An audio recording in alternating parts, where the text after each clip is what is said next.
Okay, everyone, we're going to begin the program here very shortly. If everyone could take a seat, we will begin here with our first performance.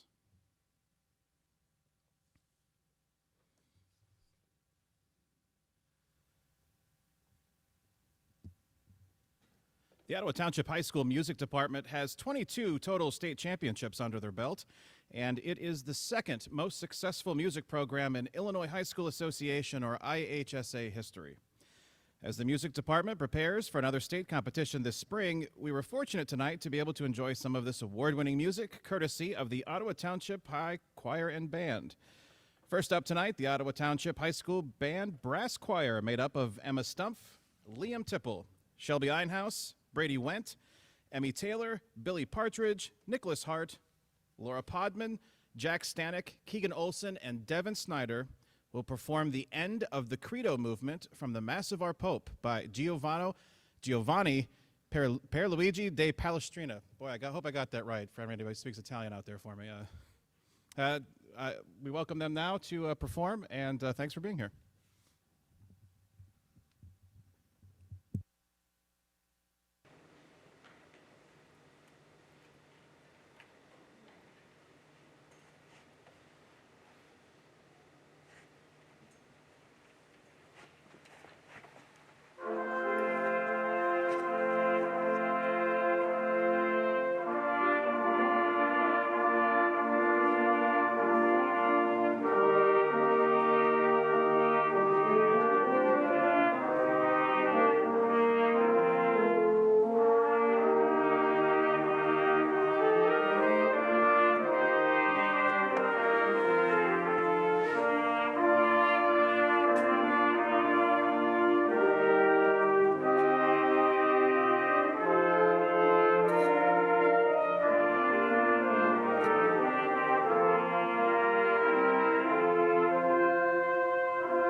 Ottawa Township High School Band Brass Choir. We are also fortunate tonight to have members of the Ottawa Township High School Choir with us. Our featured performers from the high school tonight include Evelyn Jepson, Luna Petrosius, Amelia Taylor, Benjamin Domaletsny, Matthew Pohar. And they will perform tonight our school song, Pep.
Before we move on, I just wanted to make sure that we introduce the band director, Mr. Andrew Jacoby. Can you come on out? Let's give him a round of applause. And our choir director, Ali Stanowitz.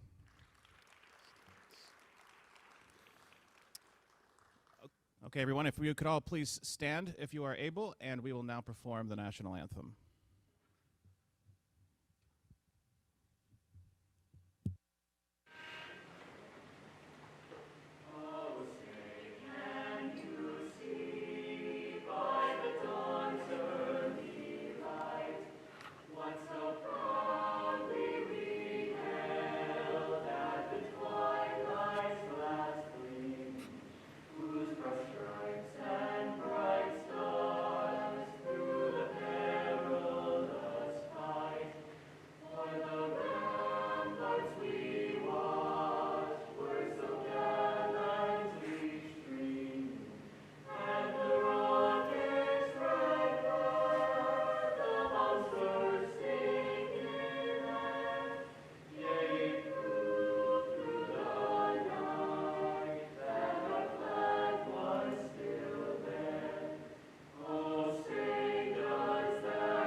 When else You be seated, but inductees, please make your way up to the stage. We also just want to give another round of applause for the music department led by Ali Stakowitz and Andrew Jacoby. Thank you very much for attending tonight.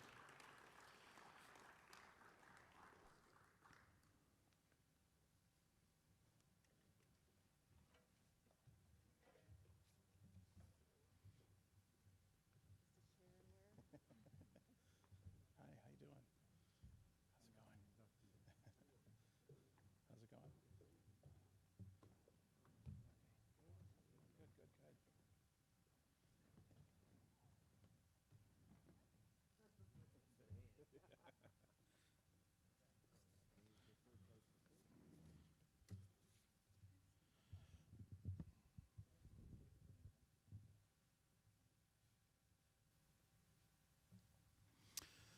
Thank you all for joining us here this evening for the 15th Ottawa Township High School Educational Foundation Hall of Fame induction ceremony. Thank you to all who are attending here in person, and a special welcome to those who are watching our live streaming feed online, a new feature for us this year. I'm Kane, and for those who don't know me, I work as a TV correspondent for Voice of America. I'm also an independent documentary producer, and I'm a very proud 1995 Ottawa Township High School graduate and a 2020 inductee to the Educational Foundation Hall of Fame, and I'm currently the president of the Ottawa Township High School Educational Foundation. For the last 10 years, I've had the honor of being your Master of Ceremonies at the event, and I couldn't be prouder. It's an honor for me to be here again tonight in front of so many talented and accomplished men and women, many of whom I know or had the great fortune to go to school with or be molded and shaped by. I want to take a moment here, and if I could ask those of you who are here tonight who are previous inductees to the OTHS Hall of Fame or family members representing them, could you please stand and be recognized?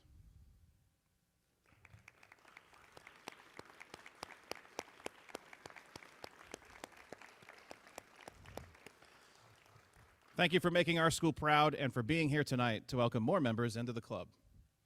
I'd also like to take a moment for us to honor and recognize all those present tonight who have served or are serving in the U.S. Armed Forces. Could you please stand to be recognized?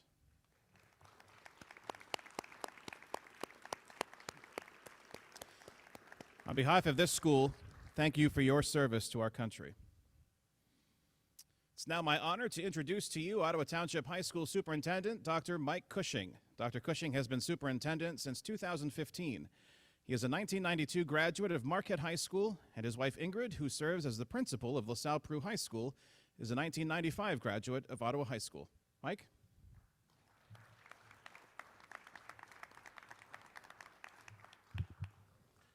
Thank you, Kane. If we would join me, please, in giving Kane a round of applause for serving as our MC tonight. Kane will return in a brief moment to introduce each of tonight's inductees. Welcome, Hall of Fame honorees, family members, and friends. On behalf of Ottawa Township High School's Board of Education, Administration, faculty, and staff, I would like to congratulate each of tonight's inductees. I would also like to take a moment to thank a number of people who made tonight's induction ceremony and dinner possible. I would ask that you please hold your applause until all are recognized. Thank you to the Decade, Nominating, and Selection Committee members for the time and effort that goes into the selection process. Thank you to those involved with the organization and decorating necessary to present tonight's ceremony. This includes Brad Johnson, Randy Green, Patrick Myers, and the OTHS custodial staff.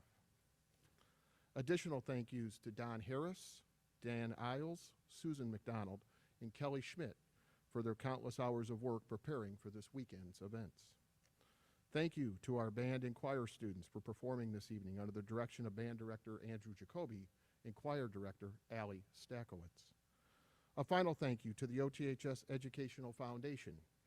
The induction ceremony and dinner would not be possible without the foundation support. Please join with me in giving these individuals and groups a round of applause.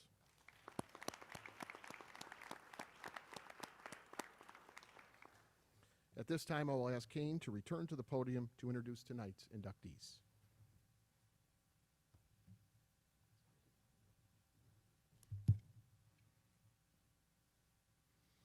Thanks, Mike. It is my honor to do what we are about to do now.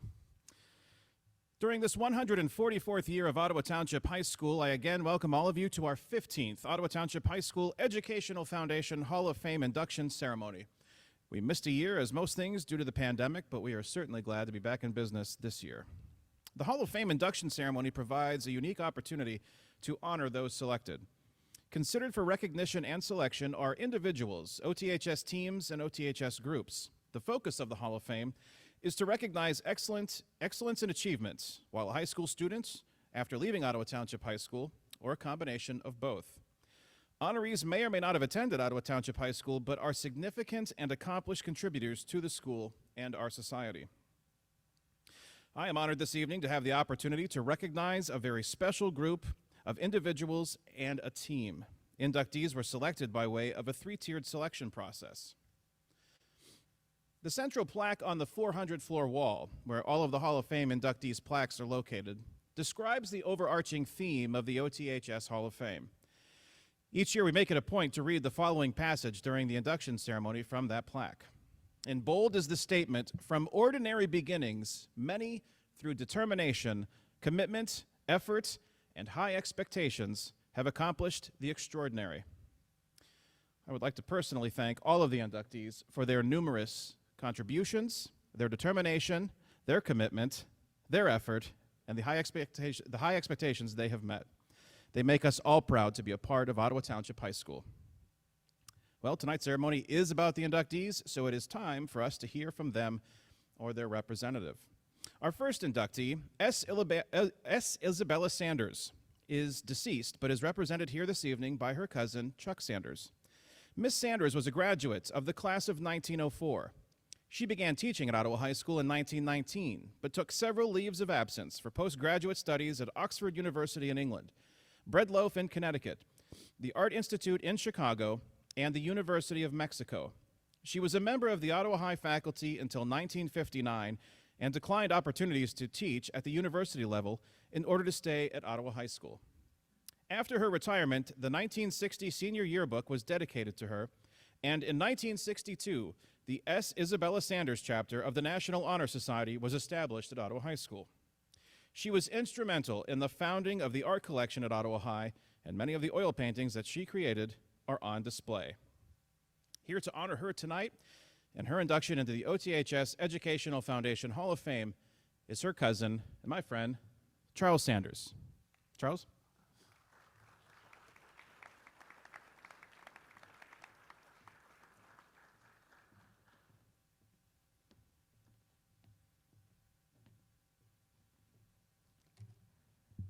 Thank you, Kane. It's a special honor for me to be here tonight to acknowledge somebody that I had so much appreciation for as I was growing up and throughout my entire life that I knew her.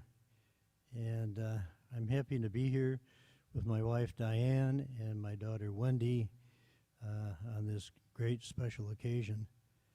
She had such a innate thirst for knowledge. This began as a child, and as you can see, she graduated this institution at age 16 and went on immediately to study at a half a dozen universities and colleges throughout the U.S. and abroad. So she was known as the teacher who never stopped learning, and I think that there's been so much admiration throughout the decades for S. Isabella Sanders that it's just hard to estimate the number of people that have gone on and prospered because of her. It's very interesting that as Kane mentioned, she started in 1919 but had to take leaves of absence to continue her education elsewhere and returned in 1921 as a permanent faculty member.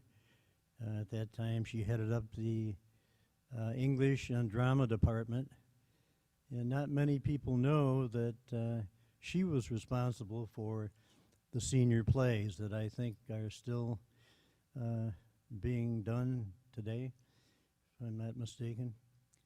And she felt that it gave every student who was a senior at least one chance to be in one production and take part. Some did many, but at least you had that one chance, and that was important to her. She was admired by many, and as she began to share her passion for art,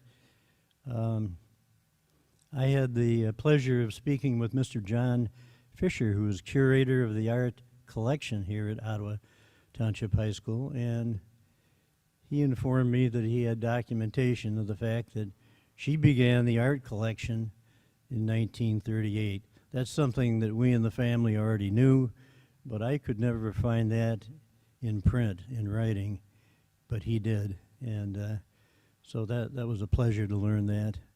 And if you look around the hallways, if you step out into the main floor hallway, you'll see some of her own artistic abilities on display.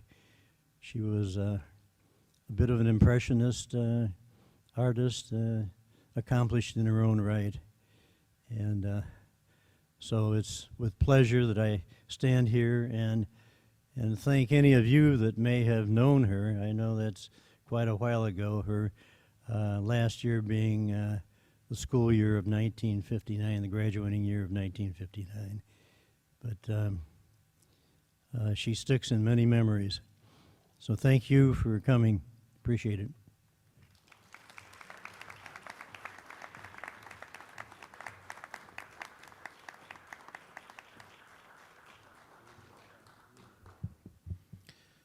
Certainly, if none of us have met Miss Sanders, I think all of us, how many of you have walked around the school and seen the paintings here and admired them either when you were in school, right? I think you can't come to school here and not have actually benefited from this project of hers to help put the paintings in here. So I think all of us in some way have been impacted, even though we might not have known her. It's my honor now to introduce our next inductee. Thomas Grady of the class of 1964 was a multi-sport athlete at Ottawa High School, competing in football, baseball, and track. After graduation from Ottawa High, he received a BS degree in physical education from Southern Illinois University in Carbondale and a master's degree in educational administration from Northern Illinois University. He served in the U.S. Army in Vietnam. He attained the rank of sergeant and was awarded the National Defense Service Medal, the Vietnam Service Medal, the Vietnam Campaign Medal, the Army Commendation Medal with V device for heroism in connection with military operations against a hostile force, and the Purple Heart. Tom Grady began teaching at Milton Pope Elementary School in Marseilles, Illinois, where he taught for 33 years. In 2007, he was inducted into the Illinois Basketball Coaches Association Hall of Fame for outstanding achievement in basketball, with an overall record of 1,022 wins and 623 losses, and 19 Boys Fox Valley Conference championships, 16 girls championships in his 32 years of coaching. In 1989 and 2002, he received the Excellence in Education Award for outstanding contribution and dedication to the students of LaSalle County, Illinois. It is my honor to welcome to the stage my one-time teacher and coach way back when I was a student at Milton Pope Elementary School, Mr. Tom Grady.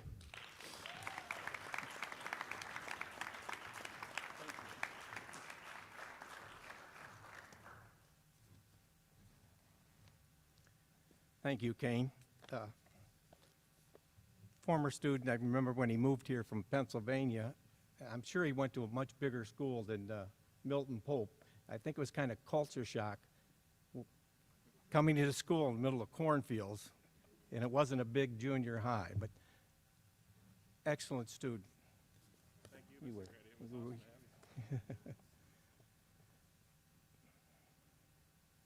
I'd like to thank the selection committee for choosing me. I have to thank my family for all the times that I was late for supper because the coach didn't know when to quit practice.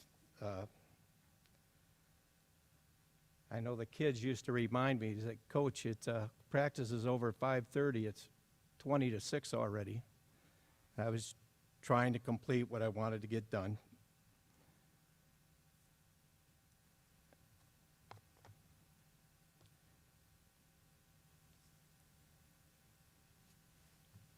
I missed a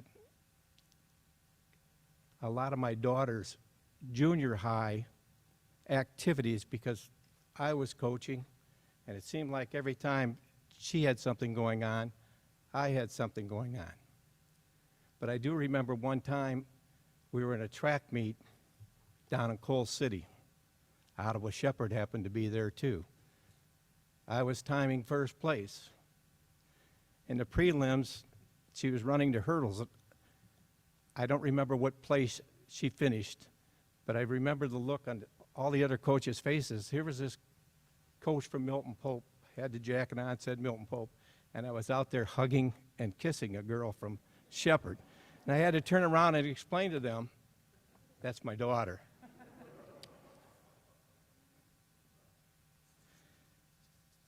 Now I get to go watch my grandson play. I helped coach him in 5th, 6th, 7th, and 8th grade. Now that he's in high school, I get to sit there and watch. I wanted to do that back then, but he said, Grandpa, you have to come help. So Grandpa's come and help. But he's had an outstanding season so far, his freshman basketball team. I'm sure Ashton will continue to improve. He's a lot better than his grandpa was, I can tell you that.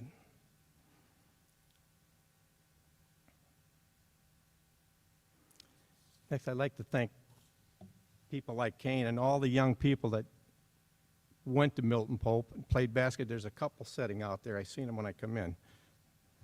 Brandon. I can call him Brandon. Everybody else called him BJ, but his science teacher and coach, I'd get away with calling him Brandon. He didn't like that, but I still call him Brandon.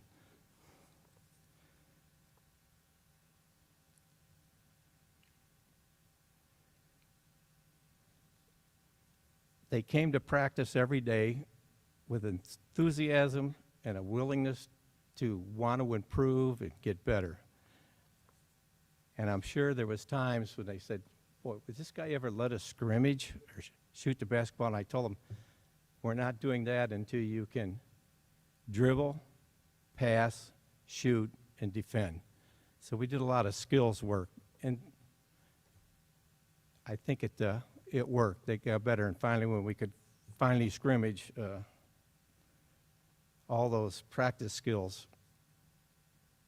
came through.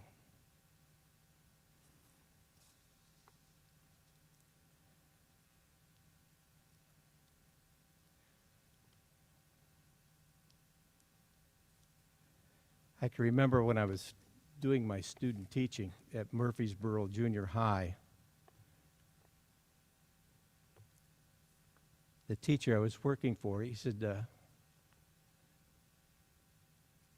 he didn't have a very good experience when he was a student teacher. He said, I didn't like the way they did this. He said, this is what we're going to do. The first 3 weeks, you're just going to sit there and watch.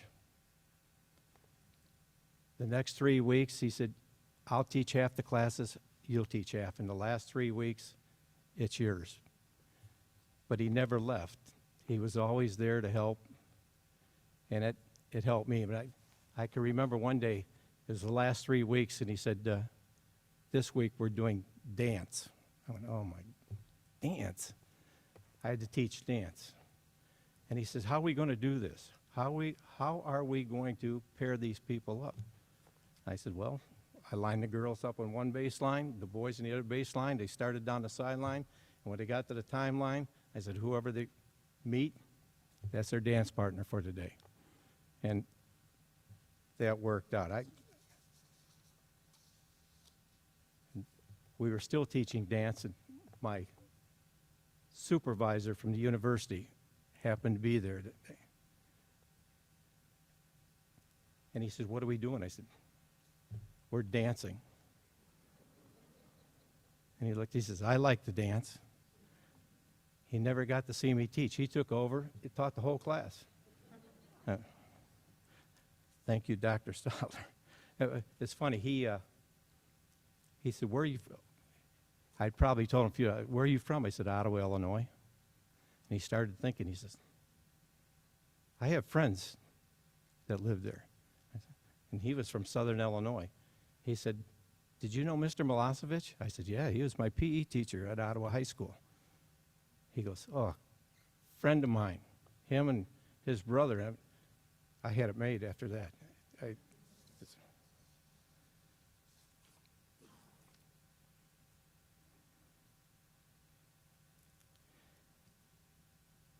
I have to thank one of my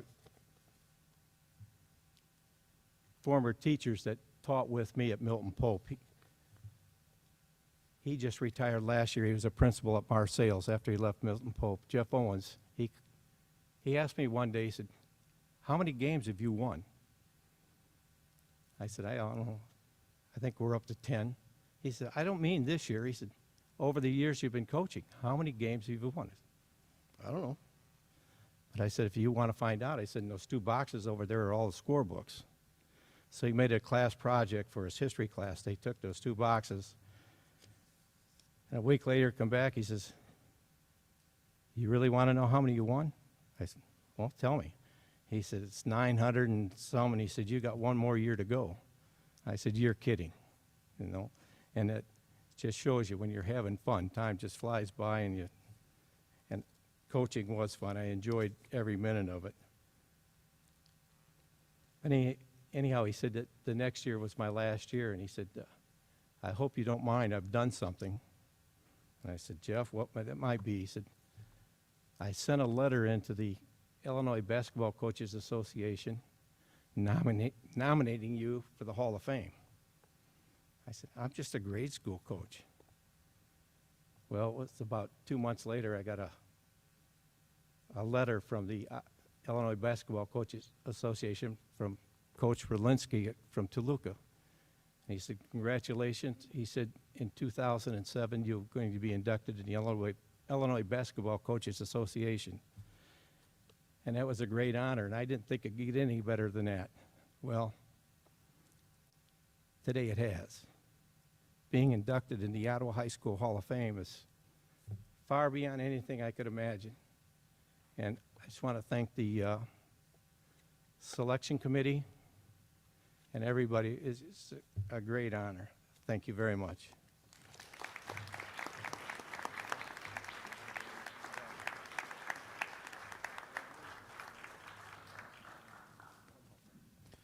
I'm going to go for an unscripted moment here and tell a story about Mr. Grady, since I actually had the benefit of actually having him as a teacher. So yeah, he's right. I did move here. I'm from Pennsylvania, but I moved here from a junior high school in Indiana that had like 1,000 kids in my junior high school, and my parents had moved out into the country north of Marseilles. And we came here, and I went from a school of like 1,000 kids to Milton Pope, in which I had 23 kids in my 8th grade class. And it was culture shock, definitely. But I remember Mr. Grady, he goes, what do you think of going to school here? And I said, I don't know if I like it very much. I mean, we have milk breaks in the morning and milk breaks in the afternoon, and I've never drank so much milk in my life. I didn't know that was a thing. And he said, you think it's too small here? I said, I don't know, maybe. He goes, don't worry, you're going to Ottawa High School. Right? And he was absolutely right. He told me to come over here and see some things. I came over here, I watched the basketball game at Kingman Gym, and I think a couple of weeks later I saw MASH on this very stage, sitting right up there in the balcony. And that's when I thought, yeah, I think I am going to like it at Ottawa High School. It's certainly not going to be just me and 23 other kids. So thanks, Mr. Grady.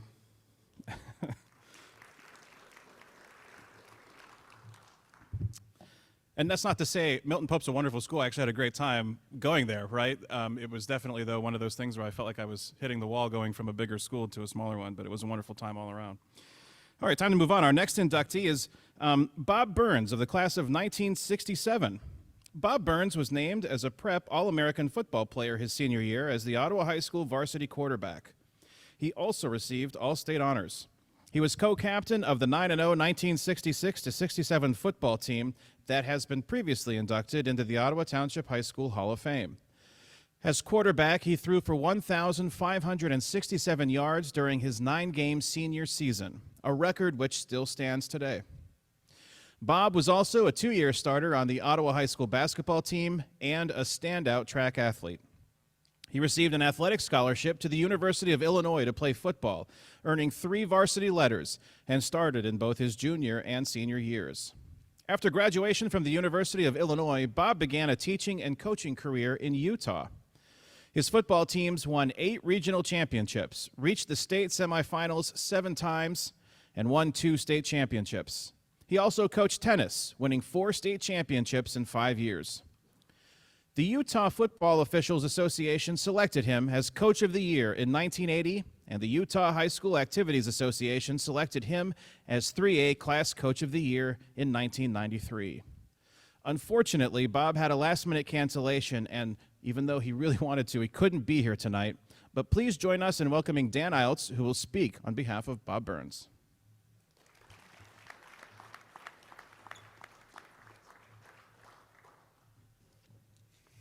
Well, I was honored to nominate Bob to the Hall of Fame, and I'm humbled now to be asked to represent him here this afternoon. Bob was 4 years older than me in high school, and he was my idol. But then down through the years, Bob and I became long-distance friends via the phone calls and emails, I think mainly because of our mutual love of Ottawa High. When I told him about Chad Gross getting the head football job here at OTHS a few years ago, I learned Bob had sent a handwritten note to, to Chad to congratulate him. That is Bob Burns. If you're from the great era of the 1960s here at OHS, This wonderful message Bob has asked me to read for him really hits home. And this is what Bob sent me via email. I am truly sorry that we are not able to make the ceremony. COVID, snowstorms, plane cancellations. It's a very strange time, and you certainly don't fool with Mother Nature. Thanks to the committee, the foundation, OTHS, Susan McDonald, Kelly Schmidt, and Dan Iltz. This is quite an honor. I think there are two keys to success: timing and picking your parents well. That's what he said. My timing was fortunate.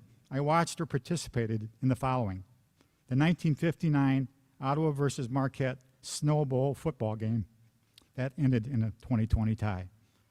Dick Rice, my Little League manager, great coach and teammates. I watched the 1959-1960 Pirate basketball team, which was ranked number 1 in the state part of the season. I was on the Washington Warriors 6th grade city championship team, undefeated. Some members: Jeff Klaus, Dave Marsh, John Mobley, Steve Sipula, and Danny Barr. Danny Barr, who became the sound man for Van Halen. I never knew that until just now, this last night. He doesn't hear too well today. I watched many football games snuck in by the tennis courts. I saw Tyke Bergwald, Johnny Price, the Herman brothers, and many others. Watched many basketball games up in the band balcony. Doug McKendrick, Ramsey Kinzer, and many others. Central School, Don Yups, great coach. Of course, Don's in the Hall of Fame here. My cousin Butch got me up on the skis in the Illinois River, and I started a lifelong love for the water in some form: water skiing, snow skiing, surfing. OHS, freshman football, leather helmets. Sophomore football, coaches were Johnson, Miller, Gross, lots of fun. Coach Johnson broke his clipboard on Jim Shanley's head. He said he probably couldn't do that now. Sophomore football, also great. Sophomore basketball, also great. Jim Harris, best combo of coach and teacher. Jim's here, of course, he's in the Hall of Fame too. Great teammates. We practiced with the Varsity. I was able to practice with two of my heroes, Danny Battles, Jay Bernardoni. Danny Battles is in the Hall of Fame. Junior year, football, we beat Rochelle. Basketball, Coach Riley gave me a chance. Of course, Coach Riley's in the Hall of Fame. Senior year, great coaches: Novak, Nelson, Riley, Slack, all of them in the Hall of Fame. Great teammates. Great cheerleaders. 48-0 over second-ranked LP. Bob Poggi installed a radio in Danny Battles and Jay Bernardoni's helmets. A policeman checked my helmet before the LP game. Coach Novak usually had a rousing pregame speech, but his emotions showed at the Marquette game, which was the last game of the season. And Marquette was the only team to score on the Ottawa defense in that 66 team. Anyway, he says, prior to the game, Coach Novak wasn't himself. Instead of a rousing pep talk, he was very subdued, tears in his eyes. Many players thought he was sentimental about it being his 125th win. Later, we realized this was the last game with his son, Kerry, and also was the best team ever. And I might personally add, I'm personally adding that it was the greatest team in Ottawa High history. He said, Paul Moose was a center on our team, great blocker. He said, throughout my high school athletic career, Ralph Bednar, the sports editor of the Ottawa Daily Times, always made us look so good in the newspaper. And of course, Ralph was my mentor. Our world changed that summer with the car accident that claimed our great friends and teammates, Steve Sipula, Stan Kranoff, and Dwayne Nielsen. I'd like to remember my U of I, University of Illinois experience in snapshots. A snapshot was our win over Oregon, who then beat USC, who beat Alabama. Another snapshot was our win over Syracuse, 28-0. Syracuse beat Penn State later. LaSalle Peru's Gary Wendy returned a punt for a touchdown in that game. He left the turf on the 5 and landed in the end zone. Streeter's Doug Deacon of the Browns, Larry McCarron of the Packers, and Tim McCarthy of the Secret Service were teammates. I played summer softball, great fun. Rocket arm left fielder Larry Johnson, Doyle Olson, and a cast of characters. Then I moved out west after graduation, married the OTHS homecoming queen, Becky Grote. Significant culture change in Utah. I hope I don't sound like a Park City Chamber of Commerce. As Yogi Berra said, nobody goes there anymore, it's too crowded. Many great kids at Park City High School on the football and tennis teams. Tremendous growth from 175 kids in the entire school to over 400 in the graduating class. The 2002 Olympics played a huge role. After years of coaching and teaching, I retired. And my wife said, "You're unemployed, get a job." So I am now a mountain host at Deer Valley Ski Resort. After years of being told where to go, I'm now paid to tell people where to go. Thanks again to the committee. It's truly an honor. Thanks to Dan for speaking for me. Root, hog, or die.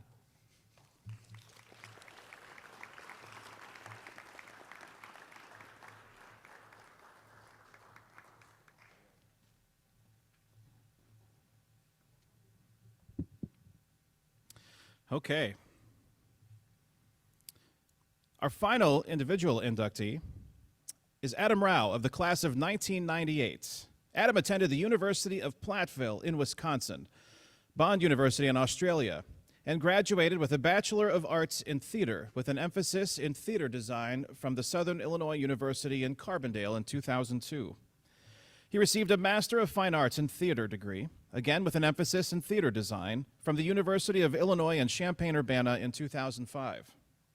He has worked in scenery design for numerous television programs, operas, and other productions. He has also worked on live television events, including Kennedy Center Honors, the Super Bowl, the Democratic National Convention, the Grammys, XQ Super School, Billboard Awards, and the Golden Globes.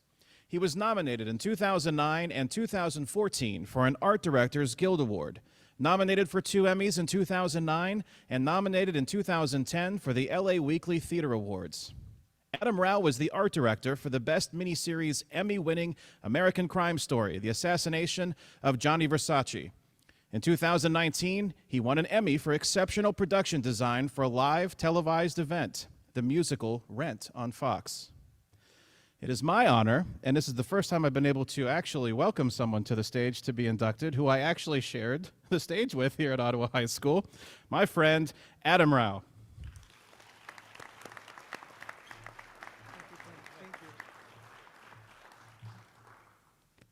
Thank you, Kane. I also saw MASH from sitting up in the balcony, and it is really nice to be up here. He's also a fellow Emmy winner, so there's a few of us in the room. Mr. M, I think, has also won an Emmy as well, so it's pretty exciting. Thank you for this, to be considered alongside fellow OHS alum like Isabel and Tom and Bob, and athletes being honored alongside artists and being considered equals. That's pretty amazing. And I'm joining fellow classmate Kane Farabaugh and colleague Travis Hegenbaugh on the Wall of Honor. It's very cool to be right here. It was at this stage during my cousin Eric's class of 1992 performance of Robin Hood at a grade school matinee that a sword flew out of his hand and hit me in the chest right there, sitting right where you are, no joke. I saw Kelly Rao Vichulis, class of 88, in renditions and their outfits and their choreography, those red stripes. Thank you for being here, Kelly and Rich. Kelly Sandiford Grandos, class of 95 and current faculty member. She was chewing gum and bobbing her head on stage in Bye Bye Birdie right over there. My sister Natalie, class of 95, performing in Patty and Denny's dance recital during the song Hip to Be Square by Huey Lewis and the News. Bam! The lights went out and their glow-in-the-dark outfits shined. Any number of the shows Mrs. Williamson directed with her dedicated eye in row H. Was it? Was it row H, Mrs. Williamson? Yeah. She made the brave decision to direct Les Miserables in a high school with a turntable. Hearing the name of fellow classmates receive a scholarship in the name of my aunt and uncle Roger and June Rao.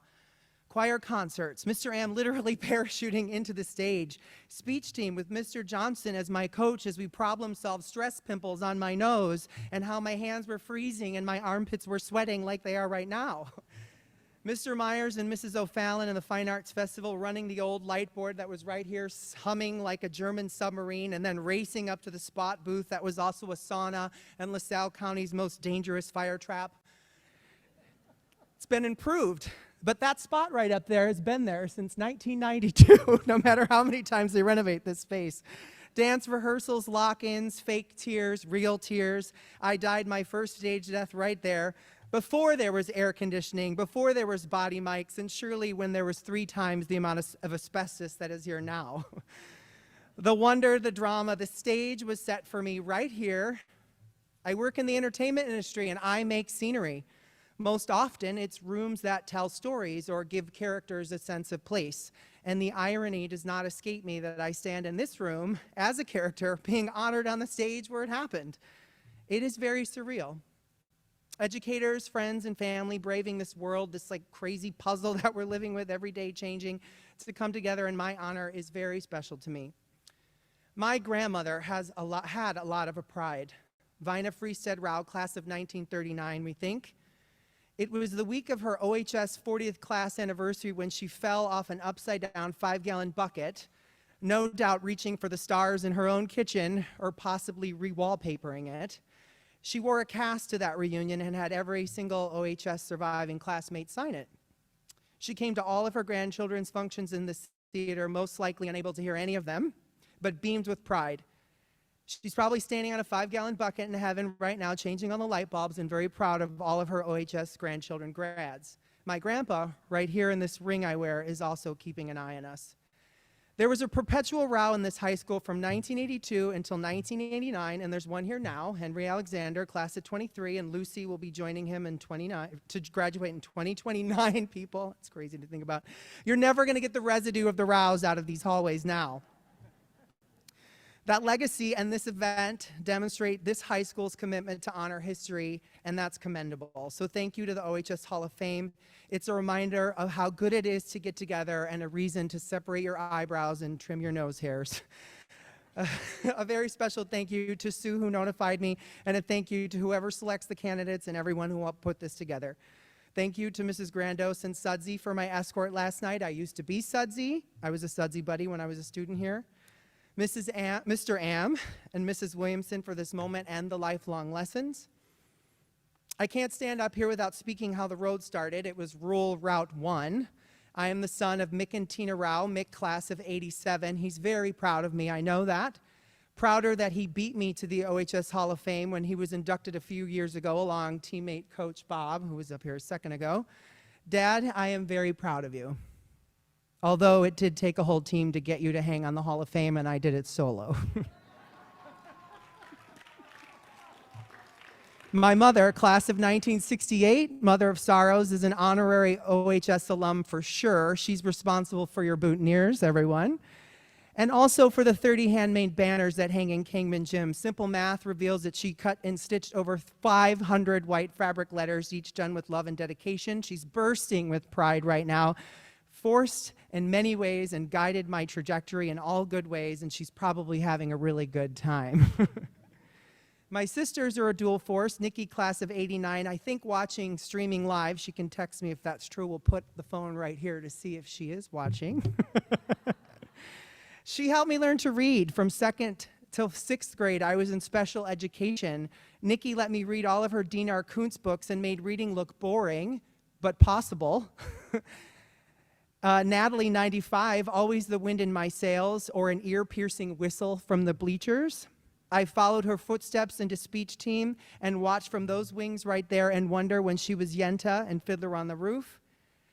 She stepped in when I had no courage, metaphorically and physically. She wrangled Rich Morenzik and Mr. Haywood to bust in a basketball practice and call out some jerk who was routinely making fun of me in a biology class. I thank my family. They're standing here with me. A special thank you to Brian, Stone Street. I love you, and I'm happy that I drag you all over LaSalle County, including the Fox River, in it. You are my heart, and thank you for the suit. I came to Ottawa from Grand Ridge Grade School. I think my kindergarten teacher is here, Mrs. Myers, right? I think I saw you, yes. Mrs. Am gave me the gift of loving music. Mrs. Washkowiak caught that I was lying when I was reading. I couldn't read out loud. It was her eyes and ears that led me to be diagnosed with dyslexia, which could prove to be the best thing that ever happened to me. We'll never know. Mrs. Harbert, who taught me how to read a book up and down. She made a diagram of a sleeping man to help me visualize the correctness between B's and D's, which I still use to this day. She instilled learning tricks in the use of pattern. Mrs. Hine for posing me in front of a poster of an oversized Big Mac with the caption that read, "It's what's inside that counts," a lifelong lesson making me a Schwanzman loving deep dish pizza overweight fourth grader who wore sweatpants every day to fourth grade. She put me in front of a poster with a hamburger the size of a sombrero oozing cheese and mustard and ketchup and onions. That's right, I came to OHS as a giant freshman shaped hamburger by chance into the gracious hands of people like Mr. Johnson and Mr. Am and Mr. Myers, Mr. Adrian, Gail Cross, and Mr. Hooper, who taught me how to draft while listening to Roberta Flack. My life was forever changed by the friendships forged with the Ottawa group. Scott Collins, thank you for being here, the noblest of friends, a steadfast pillar. And Mrs. Williamson, it was not possible, if it was possible, to be prouder than my mother. You may rival her. Lots of times I've walked into this space empty and I learned from her, that's when you love it the most. If these curtains could talk, they'd say, it's the expectation of something great, something unexpected, to wonder, to dream, to creative problem solve when crisis happens, like the hysterics of delivering a whole head of lettuce on a plate during a dramatic scene with your friends. You cannot learn that without a space like this and a teacher like that, or Rosemary Walter and 1,000 plastic roses 8 minutes before a curtain call. Oh, and the ramp of death back there. For those of you who don't know, if you try to push something up it, it eventually will come back down and you have to scream things like, "Get out of the way, Jeff Hyder, you're gonna die!" There really is a ramp back there that could kill almost every high schooler I know. So what am I being honored for? I guess it's my career in television, winning an Emmy, to be bravely seeking out a dream that's guiding me. I was 30 before I realized I liked art, but I didn't know I could live doing it. So what's more important to me about this is the chance to maybe be inspiring. Truthfully, most likely the Hall of Fame might be ignored by the students here or totally taken for granted, like the trophies and the art, but the concept is greater. That it's possible to grow up here and make your way on television, in my case, designing scenery. You can literally watch the TV show Good Sam right now, and that's not a shameless plug, it's true. It's possible with great educators, family support, and amazing friends from these surrounding fields, and on this stage, dreams will grow. I am hopeful to be a perpetual reflection of what a community has to offer. Last night I saw the girl who sang the national anthem, the determined basketball players, and the smiling Pomerettes, and Tegan Cole, class of '96, sharing that same enthusiasm that was bouncing off the walls of Kingman Gym that I saw and was seen before me when my grandmother was here. And that magic happens all over the school. It's not just this stage or that gym or that football field or that tennis court or that classroom. It's permeating outside of these two rivers. Talent moves in walls that are pushed into place, not by shooting stars, I believe. Talent is in the school and the community, and my goodness is a reflection of those around me and the success that they built. I'm 100% Ottawa organic. There really must be something in that radium. Thank you. I'm now prouder of OHS because of this honor and excited to be a member of the Hall of Fame. Thank you for letting me ramble a little too long. Have a good night.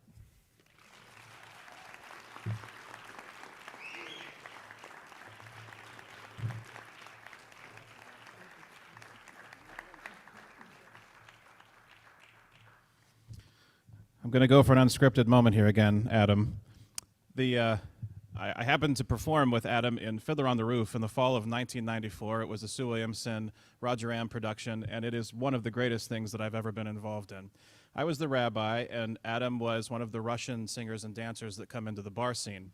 And during practice, it was becoming difficult because Adam has to come out and basically stop all the music and stop everything and sing the highest note you can possibly sing for like 3.5 hours.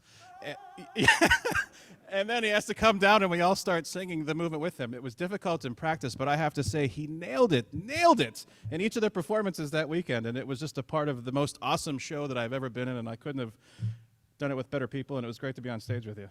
Yeah. Okay. Moving on here now. Our team inductee this evening is the 1965 to 1966 Varsity Boys Tennis Team. They finished 4th in the state of Illinois in its single-class tournament. The team had a dual meet record of 23, 20-3, with each loss from teams that finished ahead of them at the state tournament. They won the Illinois Valley Conference Championship, the NCIC Conference Championship, the IHSA District Championship, and finished fourth in the IHSA State Tournament. Senior Terry Rossborough made it to the quarterfinals at the IHSA State Tournament, as well as winning the Illinois Valley Conference title, the North Central Conference title, and the District Singles Championship. Each of the 3 tournament titles were to his sophomore teammate, Jeff Klaus, runner-up in each event. Jim Reynolds and Gary Stevenson in doubles were district and NCIC champions and runners-up in the Illinois Valley Conference Tournament. Tom McKeever and Don Ninnis in doubles won the Illinois Valley Conference Championship over their teammates and were runners-up to their teammate in the district and NCIC championship matches. Team members that are not able to be with us here this evening from this outstanding Pirate team are Jeff Klaus, Tom McKeever, Paul Moose, Jim Reynolds, Terry Rossborough, and head coach Tom Henderson. Here with us tonight from the 1965 to 1966 Varsity Pirates are Don Ninnis, Dave Marsh, Gary Stevenson, and assistant coach Lyle Gunther. Coach Tom Henderson is represented by his son Tom, and he will say a few words on behalf of his father, and Gary Stevenson will say a few words about the team. Ladies and gentlemen, the 1965 to 1966 varsity golf team.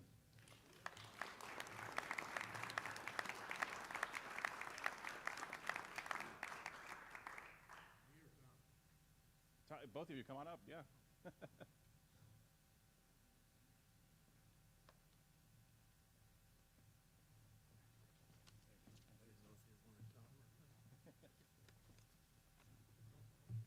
My name's Gary Stevenson, and along with me, Don Ninnis is here from being on the team, and also the best JV coach in the state of Illinois, Lyle Gunther.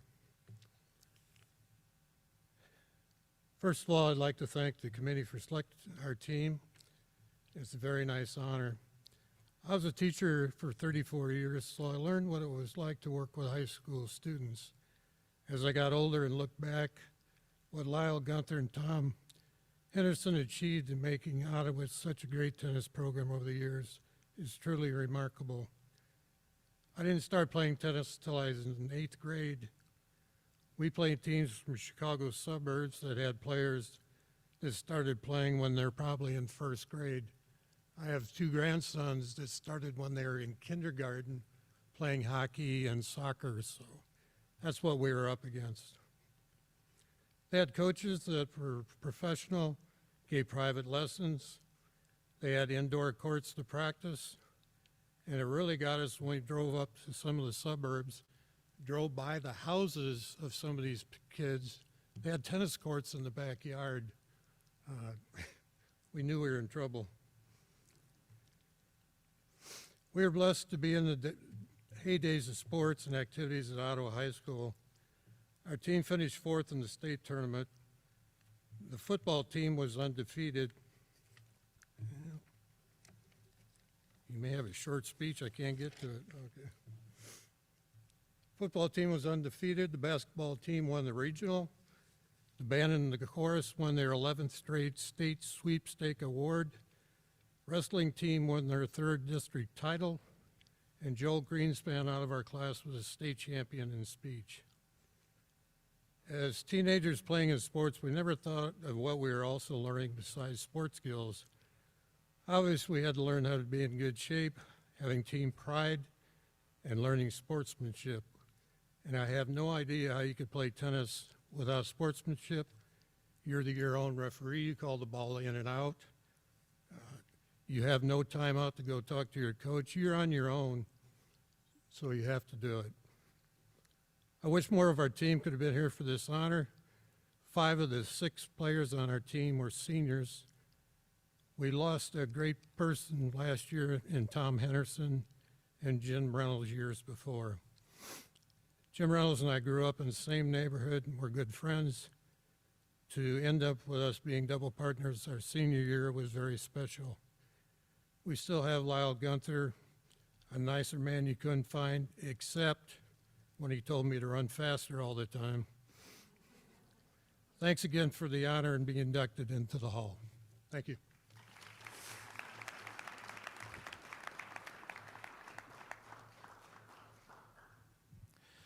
Coach Tom Henderson is represented by his son Tom, and he'll say a few words tonight on behalf of his father. Tom?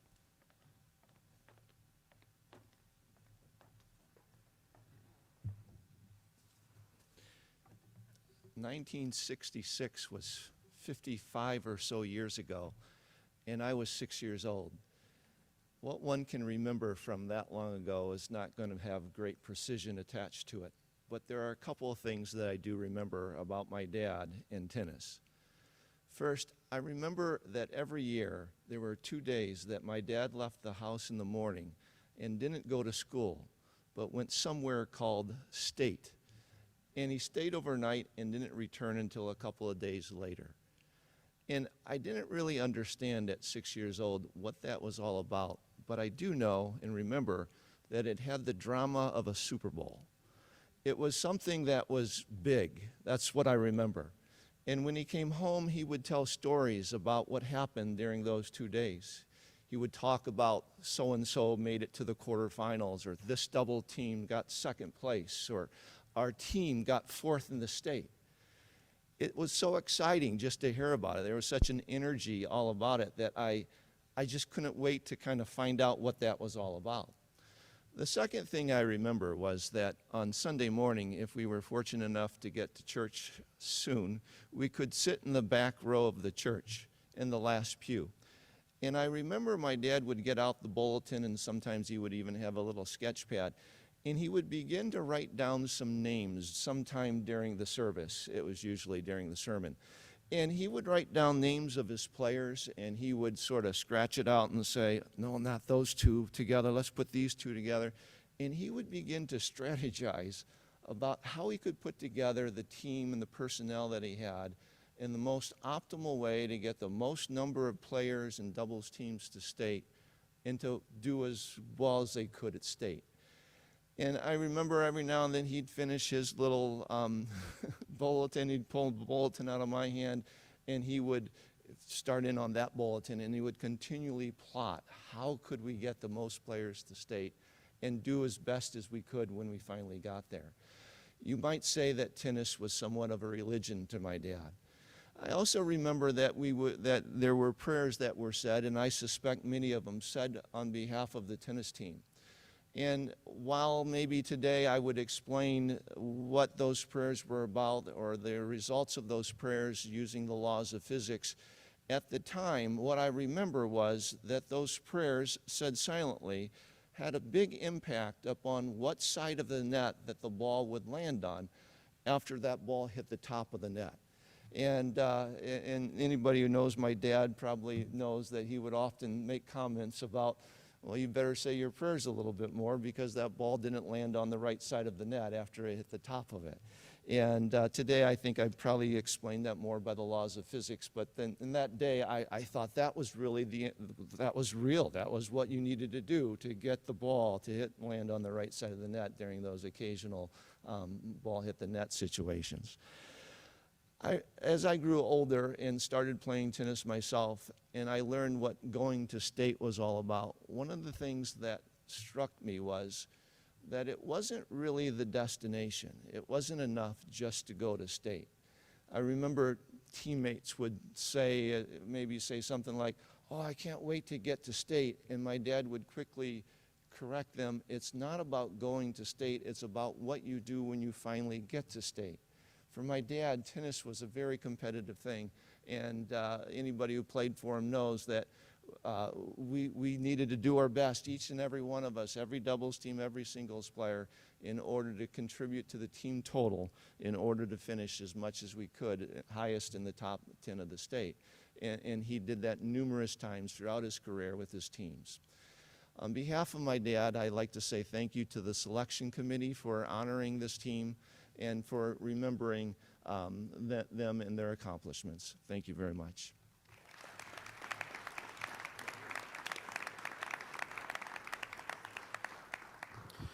Okay, what we'll do now is we're going to individually recognize those that are here tonight to come up for their medals. Our first honoree from the 1965 to 66 Varsity Pirates are Don Nines. Do you want to come on up and get your medal there? Yep. Dave Marsh.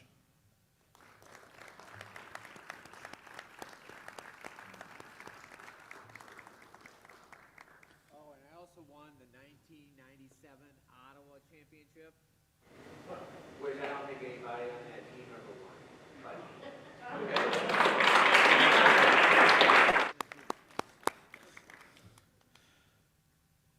Gary Stevenson.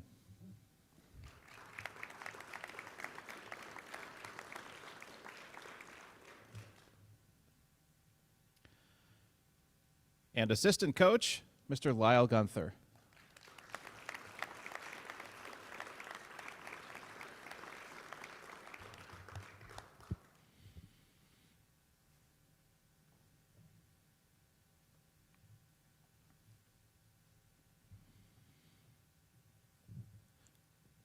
Ladies and gentlemen, can we please give all of our inductees and their representatives here one last ovation?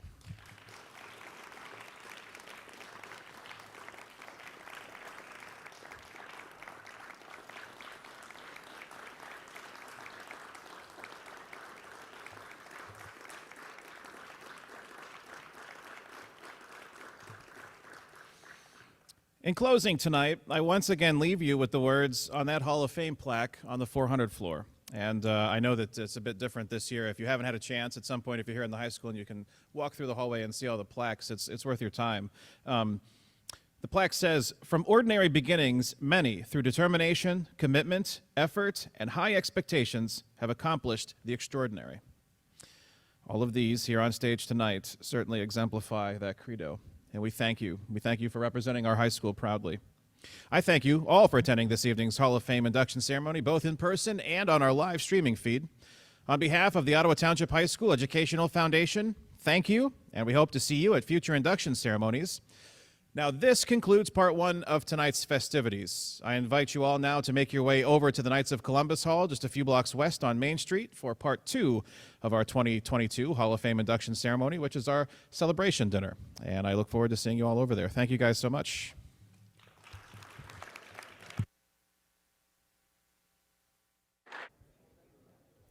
Mrs. Reynolds, I'm so sorry. Come on up here. We for some reason on the list here, we want to make sure that we... That's okay. That's all right. No. We want to make sure that we identify. So the family of Jim Reynolds, who was also a member of the 1965 to 1966 varsity tennis team, is here tonight. This is going to be my oversight because it wasn't put on my list here, so I'm going to take full responsibility for not making sure this is... but we are actually happy because oftentimes, too, when someone can't be here to pick up the medal themselves, no one's here to represent them, and it's hard to get recognition, and it's wonderful to actually have family members here, but we want to make sure that we identify the family of Jim Reynolds. And, Mike, do we have the medal for Mrs. Reynolds? Yes. Thank you so much. It's so wonderful to have you here.